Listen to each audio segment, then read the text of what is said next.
Hello, English learners. Welcome back to another great lesson here at English Pod. My name is Marco. And my name is Catherine. So, Marco, today we've got a little bit of an unusual lesson because we're talking about hypothetical situations. Right, we're talking about a unreal situation or something that may happen or may not happen.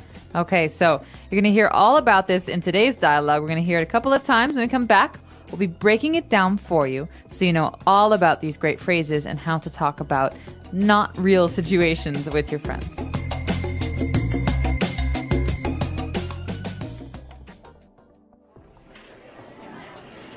Okay, next question. If Eric asked you out on a date, what would you say? Duh, I would say yes. Eric is the most popular kid in school. Okay, my turn. What would you do if you won the lottery? Let's see. If I won the lottery, I would buy 2 tickets for a trip around the world. If you buy me a ticket, I'll go with you for sure. My dad would freak out if I even mention a trip like that. All right, this is a good one. What would your mom say if you told her that you're going to get married? If I told her that, she would faint and have me committed.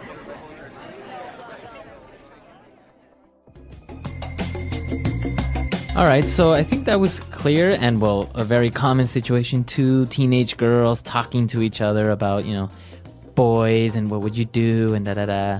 Guys do this too, so don't just put this on the girls, okay? I don't think we do it like this, though. No, but it's actually a very popular game in the car to play, the what if game. The what if game, Yeah. Exactly. And that's exactly the topic that we want to talk about today is the structure what if, which is actually called a conditional. All right, so conditional because the result, the thing that happens, depends on something else. Exactly. So let's actually take a look at the words in today's language takeaway before we talk about all this grammar stuff. Language takeaway. Okay, so we'll start out with some basic words. They were talking about guys, and she said if Eric asked you out. Right? So to ask somebody out. Okay, so this might be a little bit strange because you think, okay, to ask is to ask a question. But to ask out, it's a fixed phrase. It's something you say. These 2 words go together, right? So I want to ask someone out. It means I want to invite someone on a date. On a romantic date, usually. So yeah, I want to ask him out to dinner, or he asked me out to the movies. Now, if I didn't want to ask somebody out on a romantic date, what verb would you use? I'd say you could invite someone out, but then again, it's always a little bit, you can say invite for someone if you're going to ask them on a date too. So Yeah. I'd say to ask out is always romantic, and to invite can be romantic or just friends. Okay, so to ask somebody out. Now, they were talking about other situations. Maybe they would go on a trip or something. And she said, my dad would freak out. This is a great phrase, and this is something that I used a lot when I was a teenager. The word freak out? Freak out. So the verb to freak out means to be really angry or upset, or, it could be a good thing or a bad thing. But usually when we're talking about our parents, it's a bad thing. It's a bad thing. So they get angry, they start yelling at you. Yeah, so Freak out. Freak out means like overreact. All right. And the last word that we have on language takeaway today is committed. Well, let's look at the whole phrase. He says, she would have me committed. So this is actually being done to someone. Now, we did look at this word before, but basically for marriage, right? To commit to somebody, to promise.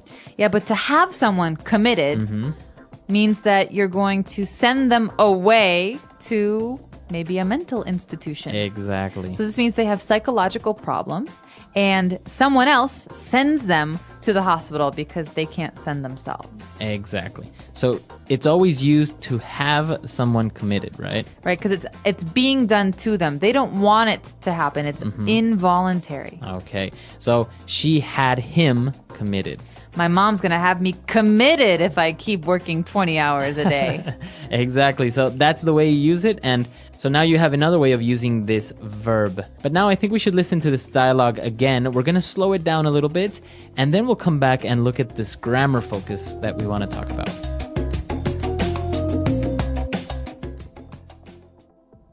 Okay, next question. If Eric asked you out on a date, what would you say? Duh, I would say yes. Eric is the most popular kid in school. Okay, my turn. What would you do if you won the lottery? Let's see. If I won the lottery, I would buy 2 tickets for a trip around the world. If you buy me a ticket, I will go with you for sure. My dad would freak out if I even mention a trip like that. All right, this is a good one. What would your mom say if you told her you were going to get married? If I told her that, she would faint and have me committed.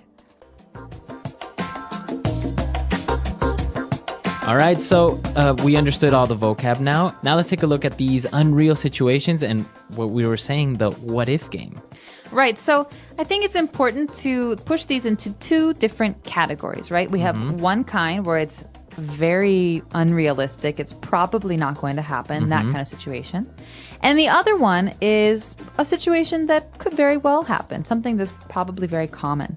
Okay, so the first one we're going to talk about is very unrealistic situations, things that probably won't happen. Okay, so let's take a look at an example that we found in the dialogue. The most common one, and I think everybody gets asked this question, is if you won the lottery, what would you do? Okay, if you won the lottery. So this is a situation that's very uncommon, right? Not many people win the lottery. So we have to say, if you won the lottery. So we use this verb in the past tense.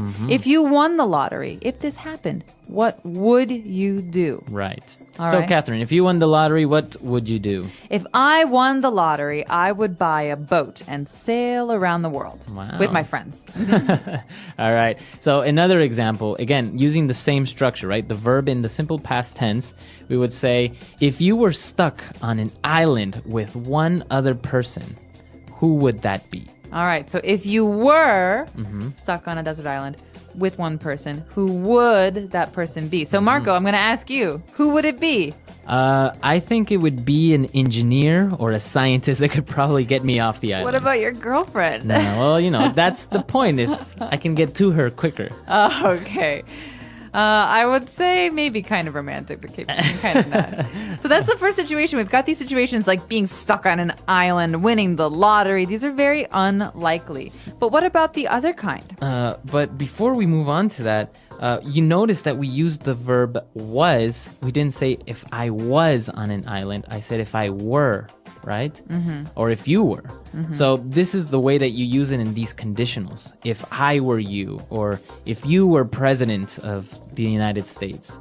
Yeah, this is a rule. So this is a grammar rule. We're not going to describe why it happens because it's very, very complicated and you can look it up on our site, but we're going to describe how to use it. That's the most important. So we can say, for example, Marco, if I were you, I would dye my hair red.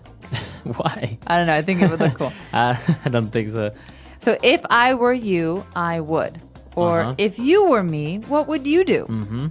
Exactly. So we always use it like this, right? If you're going to use this conditional, always use were for the subject, never was. Right. So you can tell this very, very big grammar issue. A lot of English speakers make this mistake. Yes, very many. So, but now you know that you shouldn't make this mistake and you can speak properly. All right. So now that we've seen these semi-unreal situations, let's move on to something that's a little bit more probable that it may happen. Right, so we've got these situations that are common or likely.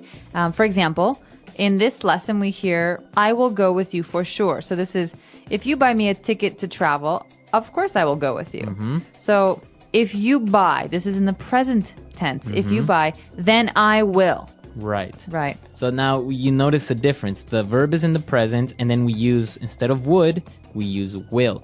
So again, I can say, if it rains tomorrow, I will stay home and watch TV all day. Okay, so think about this. Before we talked about going to desert islands. Now we're talking about rain and the weather. They're very, very different. The rain is very common. So we can say, if it rains tomorrow, I will need an umbrella. What about this? If we have lunch tomorrow, what will we eat? So we have lunch pretty much every day, right? Yeah, pretty much. So again, it's a situation that is very probable. So if we have lunch tomorrow, we will probably eat I don't know, pasta, I think. I'm Yeah. feeling like pasta tomorrow. Pasta, Yeah. some noodles. Yeah. All right, so Marco, let's take another listen to some of these phrases and try and figure out, while you're listening, which kind of conditional it is, first or the second. If it stops raining, we'll go for a walk later. Sounds good. But what if it doesn't stop? Then we'll just stay inside and watch a movie. Fine by me. If we watch something, I'd prefer a comedy. Same here.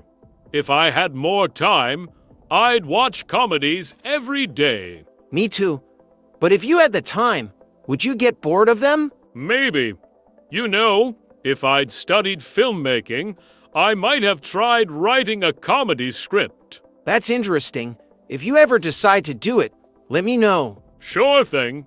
By the way, if you hadn't reminded me, I would have forgotten my umbrella today. Good thing I did. If you get wet, you always catch a cold. True. And if I catch a cold, I'm miserable for days. Exactly why we should stay dry. Agreed. So, if the rain lets up, let's grab some snacks for the movie. Deal. And if there's popcorn, count me in. Very good. So we heard different examples, and the first conditional is the one that we mentioned is very probable, and the second conditional is the one that's not so probable. So they're very easy to distinguish. You don't really need to know the names, just know how to use them, right? Exactly. And so just remember, if you were me, what would you do? We've got these kind of pairs, these words that go together. And the other one is more common. It's if it rains tomorrow, I will bring an umbrella. Perfect. So why don't we listen to this dialogue for the last time, just to kind of reinforce everything, and then we'll come back and talk a little bit more.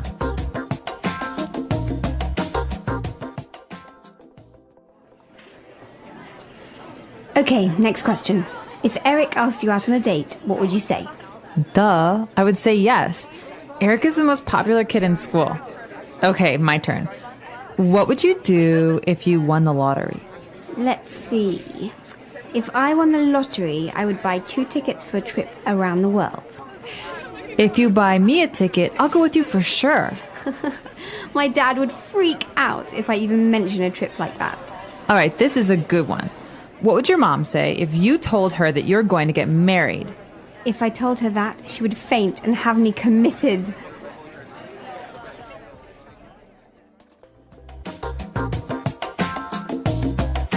So, Marco, if we talk any more about grammar, someone's going to have me committed. It is a little bit difficult to talk about grammar, especially on a podcast, because it's such a difficult topic and it's also kind of heavy, right? It is, but I'll tell you this. These are very, very common phrases. People use these all the time. We talk in hypotheticals very often. Yeah. So if you're asking for advice, for example, or if you're just playing a game in the car, you're going to encounter these, and it's very important to be able to know how to use them. The English Pod Audio Review. Listen to the meaning, then say the vocabulary word. To be in the place of someone. Be in your shoes. To lose one's nerve, become suddenly anxious. Freak out. An instance of spending the night as a guest at another's home. Sleepover. To request a date. Ask someone out. Suppositional, uncertain. Hypothetical. Put in a mental hospital. Commit. Rumor or talk of a personal, sensational, or intimate nature. Gossip. To join in marriage. Get married. To have dreamlike musings or fantasies while awake. Daydream. A romantic meeting. Date. Let's try that faster. Suppositional, uncertain. Hypothetical. To join in marriage. Get married. Rumor or talk of a personal, sensational, or intimate nature. Gossip. To have dreamlike musings or fantasies while awake. Daydream. To be in the place of someone. Be in your shoes. Put in a mental hospital. Commit. A romantic meeting. Date. An instance of spending the night as a guest at another's home. Sleepover. To request a date. Ask someone out. To lose one's nerve, become suddenly anxious. Freak out. Now say the word and hear it in a sentence. Ask someone out.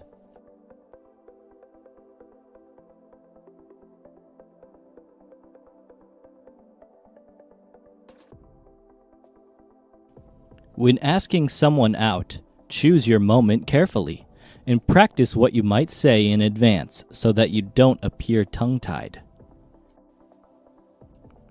Ask someone out.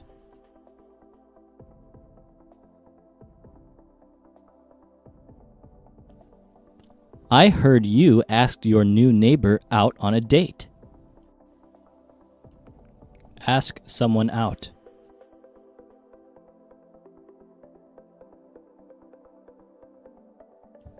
I really want to ask Jeff out, but what if he says no? Freak out.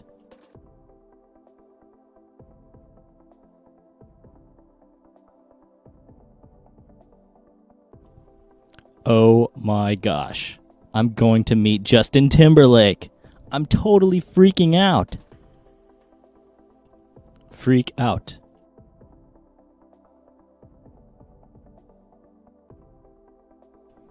Why did you freak out when I told you I'd be late for dinner? Freak out.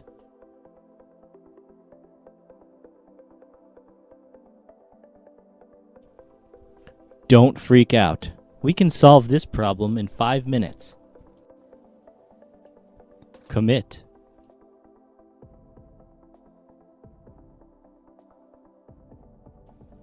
The judge had him committed to a mental institution. Commit.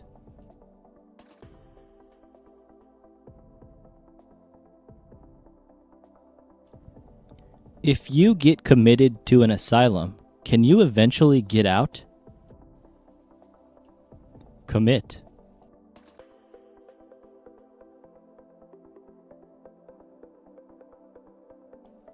He was committed to 50 hours of community service for his crimes.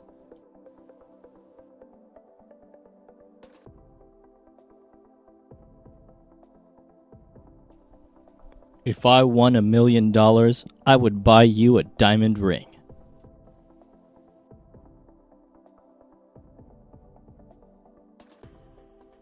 We wouldn't be so late if Nick drove faster.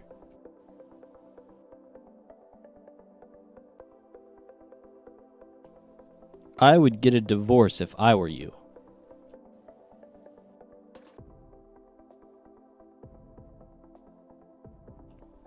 If it's sunny today, we will go to the park.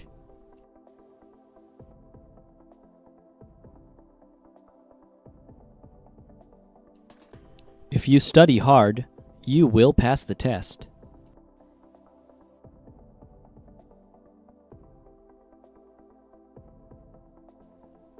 Mary will be very sad if Joe leaves.